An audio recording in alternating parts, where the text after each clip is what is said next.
안녕하세요. 저는 50대의 평범한 여자입니다. 저는 꽃을 다루는 일을 하고 있는 플로리스트입니다. 이 분야에서 배우기도 일찍 배웠고, 남의 집 가게에서 알바하며 내 돈 마련에 내 가게 차린 게 벌써 30년이 되어 가네요. 일이 그닥 바빴던 것은 아닙니다.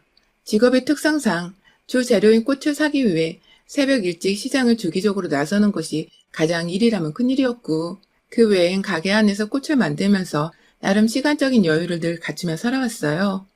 제 가게를 사무실, 그리고 휴식의 공간으로 생각하고 찾아주는 주변 이웃이나 친구들 덕분에 꽤나 많은 사람들 간의 추억을 남긴 곳이기도 했습니다. 저는 딸들이 둘이 있어요. 제 나이가 50이 넘었다 보니 저희 애들도 벌써 대학 다 졸업하고 자기 밥벌이는 알아서 잘하는 직장인이 되었습니다. 아이들이 어릴 적에는 엄마의 손길이 많이 필요로 하기 때문에 제가 육아에 보다 많은 비중을 쏟으며 살았는데요. 제 꽃집이 있다 보니 이 가게는 저의 일터이자 아이들을 코앞에 두고서 지켜볼 수 있는 저만의 작은 키즈 카페 혹은 집이 되었었어요. 학교 끝나면 엄마 하며 가게 문을 열고 들어오던 딸아이들이 나이를 조금씩 먹어가면서도 엄마의 꽃집을 어릴 적 흙놀이하며 놀았던 놀이터 마냥 좋아라 했고, 그렇게 찾아와 제가 꽃 만지는 모습을 보며 호기심 가득한 눈으로 쳐다보던 아이들의 얼굴이 사랑스럽기도 했어요. 손님이 막 바글바글한 그런 매장은 아니었기에 일하다 가끔 아이들 숙제도 봐주고 놀아주기도 하고, 그러면 아이들은 너무나 좋아라 했어요. 엄마가 일도 하고 자기들과의 시간을 보내주기도 하니 제가 세상에서 가장 친절한 엄마라며 학교에서 받아오는 칭찬 스티커를 그렇게 제 팔뚝에다가 붙여대곤 했었어요. 딸들이 뛰어노는 화목해 보이는 꽃집이라며 동네에 좋게 소문도 나서 동네 주민들만큼은 제 고객으로 꽉 잡고 살 수 있었죠. 이렇게 좋은 줄 모르고 시작했던 꽃집은 사실 제 젊은 날의 결실이기도 했어요. 돈이 없어 대학을 갈 수 없었고 어디 취업이라도 해보려고 막 여기저기 일자리를 알아보다가 우연히 잡게 된 첫일이 바로 꽃집 일이었습니다. 꽃을 어떻게 만지는 줄 하나도 몰랐던 저는 그냥 손님들 오면 인사하고 상담하며 가게를 맡는 업무를 시켜주신 사장님의 말만 따라 정말 열심히 가게만 지켰어요. 그러다 보니 손님 상대하는 법도 제법 배웠고, 비록 알바의 개념이었지만 투잡으로 밤에는 주방 알바도 하며 열심히 돈을 모았죠. 오랫동안 근무를 하다 보니 좋은 사장님 덕에 플로리스트 교육과정도 공짜로 배워봤고, 그러다가 태어나 처음으로 꿈이란 걸 가지며 플로리스트 자격증도 획득하게 되었습니다. 얼떨결에 일하며 돈을 벌고 직업을 얻고 더 잘 살아가자는 꿈과 희망을 키워보게 된 것이었죠. 그렇게 일찍부터 차근하게 그리고 꾸준히 일해서 제 돈으로 제가 벌어서 지은 제 가게였어요. 첫 가게인데 운 좋게 좋은 건물주 만나고 좋은 손님들 만나서 이 자리에 아주 뿌리를 박은 채 일을 하게 되었죠. 그렇게 나름 웃음이 끊이질 않으며 제 일과 육아에 최선을 다하며 살았는데, 그런 제게도 먹구름 가득한 근심을 주며 제 속을 뒤집곤 하던 것이 있더군요. 바로 저희 애들 아빠였어요. 사람은 참 괜찮은 사람이었습니다. 자주는 절대 아니었지만 어쩌다 제 가게에 찾아오는 날에는 매장 주변 거리까지 쓸어주며 청결하게 가꿔주려 도와주던 사람이었고, 딸들이 아빠를 잘 따르는 모습이 보이니 동네 사람들에게도 살갑고 다정한 아빠로 비춰졌죠. 밖에선 애들한테 늘 잘하고 두 손에 꼭 끼고 다니니 그 당시에 없던 딸바보란 말들이 먼저 남편에게 쓰여졌을 정도였답니다. 하지만 이런 사람이 제 앞에서만큼은, 그리고 집에서만큼은 늘 달라졌어요. 남편은 타 지역 동네 구청에서 일하는 공무원이고 앉아서 일하는 사무직이다 보니 딱히 체력이 필요로 하는 직업은 아니었습니다. 그럼에도 사무직도 정신적인 스트레스를 받을 일이 있을 수 있고 또 주민들 민원 등 머리 쓸 일이 많을 테니 전 단 한 번도 남편의 직업과 일을 무시한 적도 쉽다고 여겨본 적도 없었어요. 하지만 남편은 제가 그런 마음을 내심 품고 있지 않을까 하는 오해를 은연중에 드러내곤 했습니다. 사실 제가 가게를 차리던 당시엔 이미 남편과 결혼을 한 상태였거든요. 첫째 아이를 가지기 딱 직전이었던 것 같아요. 결혼을 했다고 해서 남편의 도움을 받은 것도 아니었고, 오로지 제 발품을 팔아 가게를 알아보고 돈을 지불해 인테리어까지 다 마친 제 손으로 거쳐간 가게였습니다.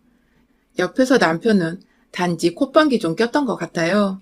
와이프가 꽃집 한다는 소리를 꺼내기 좋아했던 남편은 그저 남들 눈에 저희 부부가 어떻게 비춰지는 것에만 흥미가 있었을 뿐, 정작 제겐 여자가 꽃 팔아서 얼마나 벌어 남기겠냐며 장사를 시작하기 전부터 힘 빠지는 소리를 해댔어요. 뭐 다행히 제가 이런 실없는 소리를 듣고 상처부터 받는 성격이 아니었던지라 좋게 좋게 무시하고 넘어갈 수 있었고요. 그런데 장사를 시작하고 한 1년 정도는 정말 사람이 좀 뜸했지만 제가 요즘 애들이 하는 페이스북이나 카카오 스토리도 없던 그 당시에 전단지 돌리고 혼자 꽃꽂이 강의 거리들을 발품 팔아 찾아다니면서 일거리를 억지로 만들고 차츰 얻어오다 보니 남편보다는 더 벌게 되더라고요. 아무래도 그 시절 공무원 월급보다야 비록 꽃 파는 일이라도 사업에서 키워가던 제가 더 여유롭게 벌어올 수 있었던 거죠. 그러자 남편은 저 때문에 기가 죽겠다는 죽는 소리를 자주 꺼내기 시작했어요. 저 하나로 인해 돈 벌 기분이 안 난다고. 남자가 기껏 밖에서 열심히 일을 해와도 꽃이나 파는 여자보다 못 번다 사실을 누가 받아들이겠냐며 술을 마셨다 하면 집 앞에서 제 욕을 하느라 현관 문턱을 넘지 못했어요. 남들은 와이프가 돈을 잘 벌어오면 그렇게 예뻐 죽겠다고 하던데 우리 집은 왜 사랑하는 사람을 두고서 이리도 얄팍한 자존심부터 내세우고 있는지 이해하기 사뭇 힘들었습니다. 자연스레 아이를 임신했는데도 남편은 겉으로만 돌았고 큰 딸아이는 태어나서도 한참을 아빠에게 관심도 받지 못한 찬밥 신세가 되었어요. 아이에 대한 남편의 무관심이 어느 순간 다 저 때문인 것 같더군요. 제가 일을 해서 남편의 자존심이 긁혔고 그 때문에 내 새끼가 아버지로부터 외면을 받는 게 아닌가 싶어 오만 가지 죄책감에 사로잡히기도 했었습니다. 그러다 남편이 조금은 나아지는 사건이 발생했어요. 철밥통이라는 그 공무원 남편이 일하다가 정말 거의 잘릴 뻔한 적이 있었거든요. 구청 안에서 일하다가 주민과 무슨 큰 문제가 있었던 건지 민원 신고를 대량으로 받는 바람에 상사한테 불려가 사유서를 썼고 천만다행히게도 잘리진 않고 몇 개월 간복만 되는 정도로 일이 마무리되었어요. 나중에 남편이 털어놓은 말이긴 한데 당시 남편으로서는 그 일이 청천벽력같이 느껴졌었다고 해요. 당연히 죽을 때까지 자신을 먹고 살릴 일이라 여겼는데 어느 순간 성질을 제어하지 못하고 민원에 반박했다 일이 커진 바람에 간복까지 되었다며 앞으로는 진짜 죽은 듯이 조용히 살아야겠다고 하더라고요. 그제서야 감봉된 가장이 뒤에서 꾸준히 돈을 잘 벌어오는 저의 중요성, 아니 필요성을 느꼈는지 남편은 제가 일을 하는 것에 대해 무척이나 떠받들어 주기 시작했고 그 덕에 남편도 이제 정신을 차린 것 같아 전 아이를 키우며 일에 더 몰두를 잘 할 수 있었어요. 진작에 좀 이럴 것이지. 왜 그리 삐딱하게 와이프를 바라보며 지냈는가 싶어서 남편과 잘 지내는 동안 하소연도 많이 했고 울기도 많이 울었습니다. 남편은 뒤늦게야 자신의 행동들에 부끄러움을 느끼고는 제 앞에서 다신 배우자를 무시하거나 마음 다치게 하지 않겠다고 참여하는 모습을 보였어요. 딸아이도 잘 보살펴 주었고 뒤늦게야 사랑을 쏟아부어 줄 수도 있게 되었어요. 처음이 서툴 뿐이었지. 한번 딸아이에게 사랑을 베풀자 점점 이 사람은 대담해져 어디서든 딸아이가 없으면 안 될 정도로 마음이 홀라당 아이에게 빠져 있었죠. 뭔가 남편의 성격이 유해지고 절 인정해주니 부부 사이가 좋을 수밖에 없었고 자연스레 가정의 화목이 깃들며 아이의 웃음소리도 커져갔어요. 그 사이 둘째 딸아이도 태어났고 우리 네 사람은 그렇게 온전히 가족의 완전체 형태를 갖춘 채 앞으로 잘 살 일만 남았다 여겼죠. 하지만 남편은 이내 다시 제 마음 깊숙이에서 살갗을 마구 도려내고 심장을 짓누르는 사람이 되었습니다. 무려 내일 모레 환갑을 앞둔 50대 갱년기 여자가 되어버린 지금까지도 무려 20년이 훌쩍 넘는 시간 동안 말이죠. 시작은 바로 외도였습니다. 둘째 딸이 4살 되던 해 남편에게 여자가 생겨버린 것이었죠. 그간 하도 공무원 월급이 짜다고 죽는 소리를 하면서도 안 잘린 게 어디냐며 마지못해 출근하던 남편이 가여워 기라도 살려보겠다고 제 신용카드 한 장을 건네줬었어요. 어디 밖에서 직원들한테 커피 한 잔 정도는 부담 없이 사주라는 마음에서였죠. 하지만 그 카드가 전혀 엉뚱한 곳에서 쓰이고 있었더라고요. 집안의 각종 공과금 신청이나 결제 문제부터 시작해서 일반 카드 말고는 은행 가서 신용카드 한 장을 제대로 발급받아 본 적이 없던 남편은 집으로 우편을 통해서 카드 공지서가 날라오는 것조차 몰랐나 보더라고요. 아니면 그걸 신경 쓸 여력이 없을 만큼 그 여자한테 빠졌던 것일지도요. 카드 고지서에 뭔 숙박업소 이름들이 그리 많던지 무슨 호텔, 무슨 캐슬, 무슨 민박 등등 아주 숙소를 종류별대로 들락날락거리며 전국 팔도를 누볐더라고요. 공무원 동료들끼리 간단한 야외를 가고 무슨 단합회를 한다고 짐 싸서 주말마다 나갔던 것이 모두 저를 새까맣게 속인 채 여자를 만나기 위해서였던 거였어요. 당장 카드부터 정지를 시키고서 가만히 말 안 하고 기다렸어요. 그러자 그저 주말에 또다시 이번에 집을 나서더라고요. 요즘은 핑계를 대는 게 골프를 배우는 것이었는데 먼 골프장에 가서 필드를 돌아다닐 거라 하루 지나서야 집에 돌아올 수 있다나 뭐라나.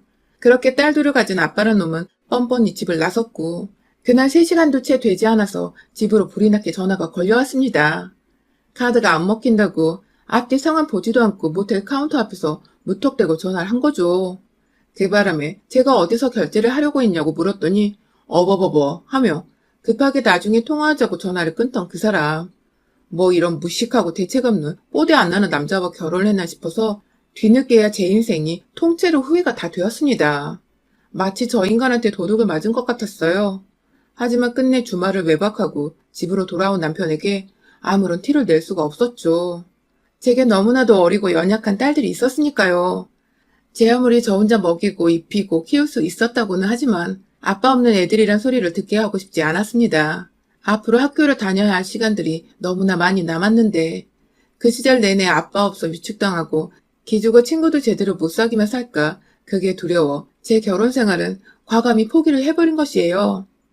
그때부터 온전히 저희는 암묵적으로 남남 같은 부부가 되었어요. 남편은 제가 본인이 바람피는 사실을 모른다 생각하고 있었지만 카드를 정지시킨 것만으로 기분이 너무 나빴는지 절 모르는 척하며 삐져지내다가 일주일 정도 지나서야 슬금슬금 밥주라고 말을 걸더라고요. 물론 그 후에도 밥주란 말만 할 뿐 제게 이렇다 할 스킨십이나 애정 표현이 아무것도 없었습니다. 그건 저 역시 싫은 게 마찬가지였고요. 쇼윈도 부부로 살 이유가 없는 평범한 사람들인데도 불구하고 저는 아이들을 위해 남편이 필요했고 남편은 그저 집에 오면 밥 차려주고 그나마 돈이라도 벌고 있는 와이프에게 용돈이라도 구걸할 수 있었으니 필요에 의해 철저히 함께 살았던 것 같아요.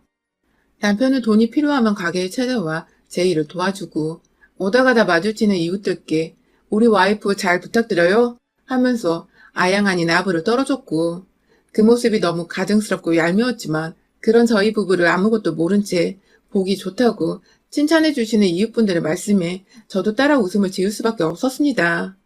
이 동네 이 가게 모두가 제 손님들이었는데 소문 한번 잘못 났다가 괜히 남아있는 제 전부인 가게까지 피해가 갈까봐 걱정이 되었거든요. 그 사이에 아이들은 자라났고 아이들의 눈에는 저희 부부가 훤히 들여다 보였을 겁니다. 특히 저희 큰딸은 늘 제게 언제든 엄마가 원하면 홀로서기를 할 수 있도록 응원하겠다는 말을 학생 때부터 해주곤 했어요. 그 어느 말보다 제게 힘이 되고 고마웠던 말이었죠. 그러다가 얼마 전 큰 딸아이가 결혼하게 되면서 이제 작은아이만 시집을 보내면 진짜로 이 지긋지긋한 결혼 생활을 끝내버려야겠다고 다짐을 하고 있던데 저희 남편이 저를 도발하기 시작했어요. 글쎄 최근 들어서 저희 남편을 보았다는 손님들이 많아진 것입니다. 저는 나가지도 않은 산책을 남편과 보기 좋았다면서 지나가는 말로 해주시는 어른들이나 밤에 남편을 보았다면서 이 근처로 우리 가족들이 이사를 온 건지 묻는 사람들도 있었어요. 모두 저희 가게로 오고 가는 손님들이거나 다른 주변 가게 사장님들의 지인분들이어서 제 귀로 금방 들어온 것이었죠. 순간 아찔하더군요. 혹시 이 인간이 그 사이 또 다른 여자를 만나고 있었던 건가 싶어서요. 저와 오랫동안 대면대면한 사람이 여자가 아예 없었을 거란 생각은 안 한 건 아니었지만 그래도 딸들이 이렇게 잘 커가고 있었고 또 얼마 전에 큰딸이 결혼한다고 부부가 함께 모여서 밥 먹는 자리도 많이 나가고 자주 붙어 있었기에 최소한 지금만큼은 이 사람이 온전히 자기 가족에 대한 생각으로 가득 차 있을 줄 알았어요. 적어도 저만큼은 말입니다. 그런데 들리는 말들이 그닥 개운하지 못한 것이 남편의 불륜을 또다시 생각하게 만들더군요. 그러다가 남편이 제 가게에 찾아왔습니다. 과거나 지금이나 달라진 거 없이 제게 돈을 달라며 이번에 친구들 만나는데 술값이 부족할 것 같다며 공무원이란 사람이 와이프한테 돈을 받아내고 가더라고요. 돈이 부족한 건 핑계였고 보다 값 나가는 것을 사려고 한 것이었죠. 그게 불륜녀의 선물이 될 수도 있었고요. 요즘은 장사가 잘 안 돼서 용돈을 못 주겠다고 하자 남편은 뭐 그런 경우가 다 있냐며 자기가 이제 은퇴를 하면 공무원 연금이 따박따박 나와서 함께 먹고 살 텐데 그때를 생각해서라도 나한테 미리미리 챙겨줘야 하는 거 아니냐며 아주 달린 입이라고 헛소리를 늘어놨어요. 한참을 가게를 나가지 않고 서 있길래 옛다 하는 마음으로 10,000원 3장을 쥐어줬어요. 하는 꼴이 너무 우습고 또 최근 들려온 소문이 절 너무 열받고 수치스럽게 만들어서 티는 안 냈지만 제발 좀 나가라고 윽박을 질렀죠. 중얼거리만 나간 남편은 그날 하루 내내 전화도 없고 잠잠했습니다. 저는 가게 일을 마무리하고 퇴근을 하려는 도중 동네 가게 사장님들과 함께 우르르 몰려서 인근에 있는 마을의 단풍들을 구경하러 갔어요. 그렇게라도 누군가 제게 웃음을 주고 재미를 선사할 사람들을 만나며 기분을 풀어야 했습니다. 그래야만 내 인생이 덜 외롭고 덜 실패한 것이라고 생각을 할 수 있었거든요. 그렇게 사장님들과 예쁘고 알록달록한 막 빛깔이 만개한 듯한 단풍들을 구경하며 길다랗게 내려진 빌라촌의 큰 길목을 천천히 걷고 있었는데요. 한 여사장님이 갑자기 어? 어? 하는 거예요. 사람들이 졸지에 다 같이 사장님이 가리키는 방향으로 고개를 돌렸고 그 바람에 저도 뒤에서 대화를 하던 도중 그곳을 쳐다봤죠. 그리고 이내 고개를 떨굴 수밖에 없었습니다. 그곳에는 바로 저마저도 처음 보게 된 저희 남편의 세컨드가 남편을 바라보며 사랑해 주겠다는 표정으로 환히 웃으며 손을 꽉 잡고 걸어오고 있었어요. 저희 방향으로 말입니다. 대각선 방향이라 아직 저희 무리의 존재를 차마 확인하지 못한 남편은 끝끝내 제가 일하는 이 동네에서 불륜녀와 싸돌아 다니며 제 얼굴에 먹칠을 했고 결국 제 눈에 띄고 만 것이죠. 사장님들은 일제히 저를 쳐다봤고 놀란 사람들 사이에서 전 심장이 아파오는 걸 느꼈어요. 얼마나 칼퇴근을 했으면 이 시간에 이 동네에 와서 불륜녀랑 단풍 구경을 하겠다고 겁도 없이 손을 잡고 와이프 구역을 싸당기고 있는지 속에서 천불이 나는데 한 여사장님이 갑자기 저 새끼 죽여버려야 돼 하며 급 돌진을 했어요. 무슨 자동차가 급발진하는 것도 아닌데 부릉부릉 엑셀 밟는 소리까지 제 귀에 환청으로 들려오는 기분이었죠. 마구잡이로 대각선 방향에 제 남편에게 뛰쳐간 그 사장님은 저와 유독 가깝게 지내며 서로의 매장에서 믹스커피 한 잔 정도는 매일같이 나눠 먹는 사이였는데요. 사실 제가 남편과 그리 사이가 좋지 못한 것도 알고 계셨고 이 동네 살지 않는데 제 남편이 자꾸만 여기서 발각된다고 가장 처음에 제게 말해주기도 하셨었죠. 대충 상황이 파악되셨는지 옆에 있는 게 불륜녀지? 하며 다가가시니 주변에 있던 여사장님들이 일제히 분노하기 시작하셨죠. 그러니까 우리가 지금 불륜 현장을 먹고 간 거야?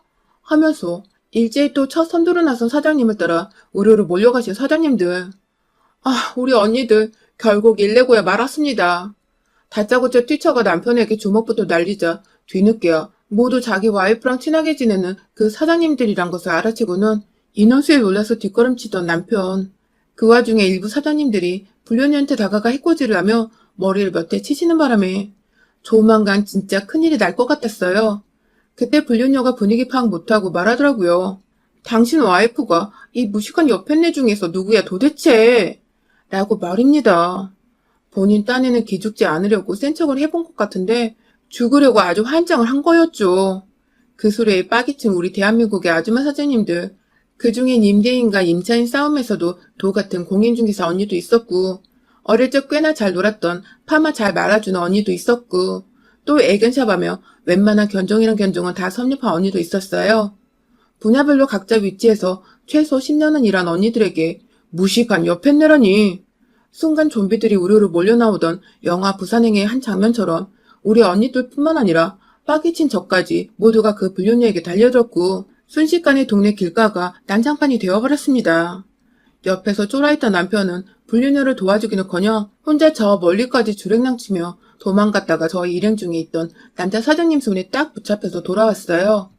그런 남편을 보며 언니들이 몇 대 시원하게 치고 끝내라고 합의금은 우리가 모아서 주겠다고 해주셔서 돈은 저 혼자도 해결할 수 있다는 쿨한 대답과 함께 양손이 사장님들한테 붙잡혀있는 남편을 향해 뾰족한 단하시는 발로 그 인간 거시기를 확 걷어차버렸습니다.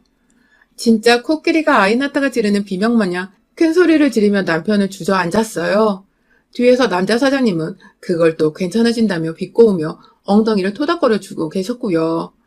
얻어맞아 코에서 코피 나는데 그 와중에 도망친 남편한테 어이가 털려서는 헛웃음을 짓고 있는 불륜녀는 남편의 아픔이 느껴졌는지 두 눈을 질끈 감았다가 이내 다시 눈을 떠 째려봤고 그런 불륜녀 앞에서 무조건 잘못했다고 와이프인 저에게 빌고 있던 남편은 내내 두 손으로 자기 거시기를 가린 채 더 때리지 말아달라고 쭈그려 앉아 있었답니다.